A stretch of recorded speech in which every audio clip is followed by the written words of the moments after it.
Upcycle Team Squad members, we are doing a fly tutorial today. I already did one, but I'm just gonna make this one a little bit more solid for my upcoming jorts pattern, May 14th. We're gonna do it. It's gonna be a grind. But yeah, this is gonna be how to sew a front fly. So if you buy any of my patterns with a fly, it will come with the pattern piece. But if you want to just copy it, it is a single piece, and this is what it looks like. So it's 2 inches by 8 3/4 inches. Then I have a line at the bottom marking 1/2 inch. The fly consists of 2 main pieces, both of which are going to be cut from this pattern piece.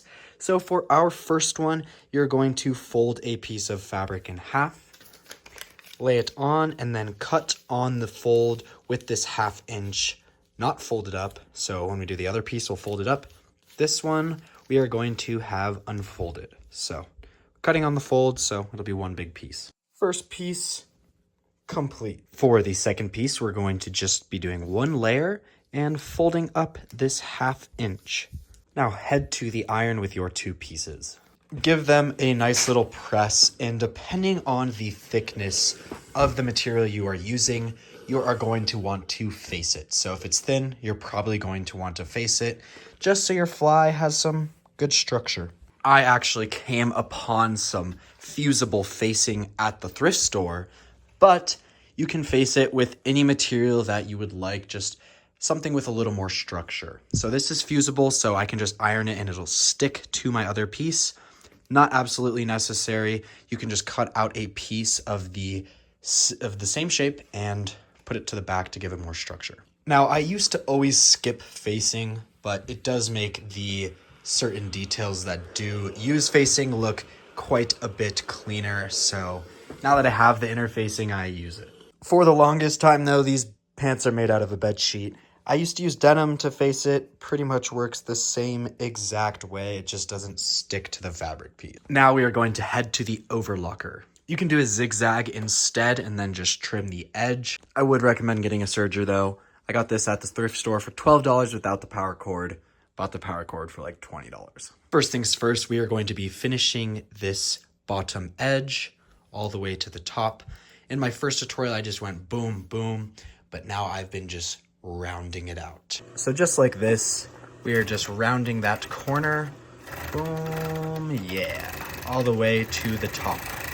And for the larger piece, we are going to be folding it in half and stitching that bottom edge. So I just serged that bottom edge. You could just do a straight stitch at 1/4 inch. Now we're going to flip it to the right side and sew along this edge to close it up into one piece. And this is the fly shield. Boom, fly shield, fly facing, ready to add these to the main panels. So for shorts or pants, I do the fly the same exact way. So for our first step, you're just going to be overlocking or zigzagging the entire crotch curve of both sides. There we are. So now we're going to be grabbing the left piece. I know it's on the right side, but once you're wearing the shorts, this will be the left piece. Grab your fly facing, and we're going to put it right up to the straight part of the crotch curve and do a straight stitch at a 1/2 inch.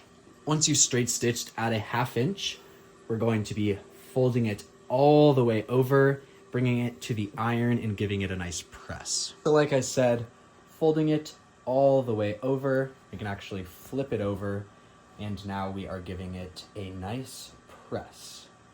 So just pressing this over on the nice fold, and we're actually gonna press the crotch curve as well.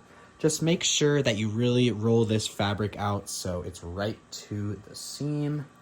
And then the crotch curve, we are just ironing over at a 1/2 inch. Once you are looking like this, we can bring it back to the sewing machine. So flip it over to the right side, and we're going to be stitching right along this edge all the way to the top, starting at the facing.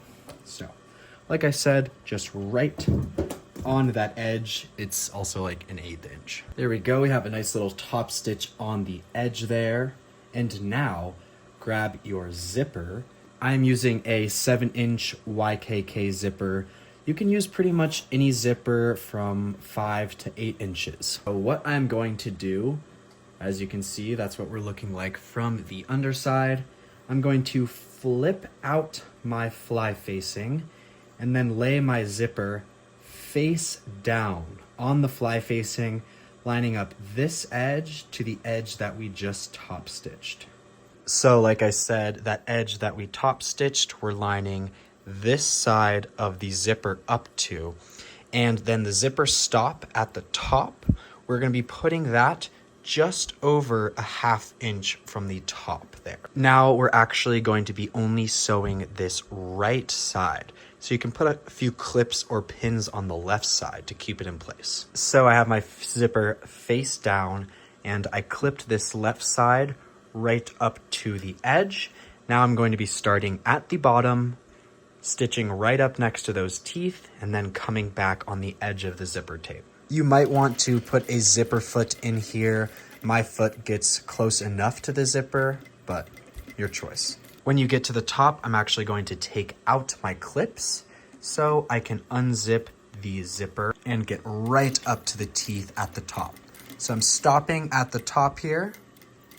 And now I'm going to rotate, pivot over to the edge of the zipper tape. And now all I'm going to do is follow the edge of the zipper tape all the way down. And once you get about halfway, you can re-zip that zipper. Make sure to backstitch at the bottom, and we're good. Once you stitched your first side of your zipper in, we can now fold it back over, and we are going to be performing a stitch from the top here all the way down to the bottom of the facing, over and back. So we're flipping the entire piece over, and starting at the top here, you just want to be stitching the facing down. So sometimes I put a magnet over here just to follow the line straight down, or you can make a little pattern piece that's about 1 inch wide. I usually just eye it. So you just want to make sure that you're stitching that facing piece down, and all we're doing is starting at the top. We're coming straight down to where we ended our top stitch, or the bottom of our fly facing. And then we're just going to follow that stitch back, and it'll be a nice little double stitch. So I'm going to be starting exactly 1 1/4 inches out from the crotch curve, and then just going straight down until the bottom of the facing, and then following my stitch back. If you did have a shorter zipper, let's say you had a 5-inch zipper, what you can do is just go to the bottom of the zipper tape, then go over and follow back. The one final thing we need to be careful about when we perform this J-stitch, typically called, is we want to fold up the other side of the zipper tape and not stitch it down with our J-stitch, because that will be connected to the other panel. So I'm starting at, like I said, 1 1/4 inches over, and I'm just going to stitch straight down, making sure to backstitch in the beginning. Now, once I'm towards the bottom here, pivot to the side, and like I said, just make sure to fold this up so we don't stitch it like that. And now we are going to come over at a straight line. I like square flies, that's just me. You can go round if you'd like. And now 2 stitches over, and following that stitch all the way back, making sure this piece is still folded up. So this is how we are looking. Our facing is now stitched down. We didn't stitch this part down.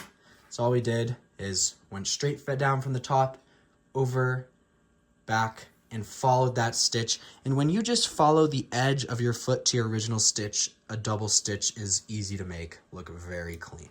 Now grab your fly shield, and all we are going to be doing is opening this up here, placing our fly shield, and then stitching it to the right side of the zipper tape.